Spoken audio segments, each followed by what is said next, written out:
তত্ত্বাবধায়ক সরকার কি? কেন প্রয়োজন?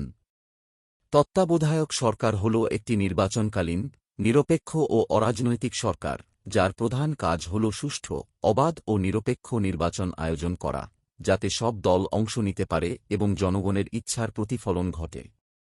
এর মূল বৈশিষ্ট্য কি? অরাজনৈতিক চরিত্র, কোনো দল বা মতের প্রতি পক্ষপাত নেই।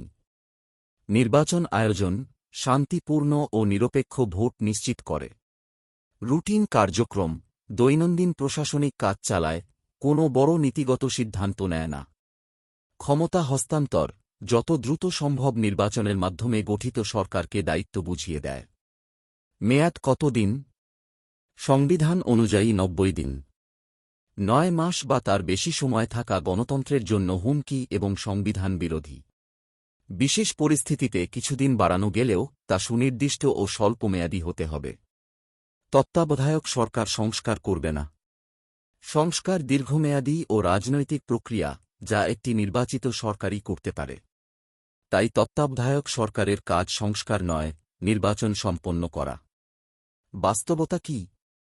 বর্তমানে অনেকেই বুঝতে পারছেন না যে তত্ত্বাবধায়ক সরকার কোনো চিরস্থায়ী সমাধান নয়।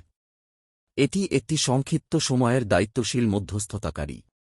এর মূল উদ্দেশ্য শুধু নির্বাচন আয়োজন না, যে দেশ চালানো বা বড় সিদ্ধান্ত নেওয়া। সুস্থ গণতন্ত্রের জন্য যা প্রয়োজন: নিরপেক্ষ, স্বল্পমেয়াদী তত্ত্বাবধায়ক সরকার, সব দলের অংশগ্রহণ নিশ্চিত, জনগণের রায়ের প্রতি শ্রদ্ধা, নতুন নির্বাচিত সরকারকে দ্রুত ক্ষমতা হস্তান্তর। তাই আমাদের সবার দায়িত্ব সচেতন হওয়া, গুজব ও বিভ্রান্তি এড়িয়ে গণতন্ত্র ও সংবিধানের স্বার্থে সঠিক জিনিসকে সমর্থন করা। নিজেকে চিনে এবং নিজের যোগ্যতা বিবেচনা না করে আন্তর্জাতিক গণমাধ্যমে কিছু বলা হাস্যকর।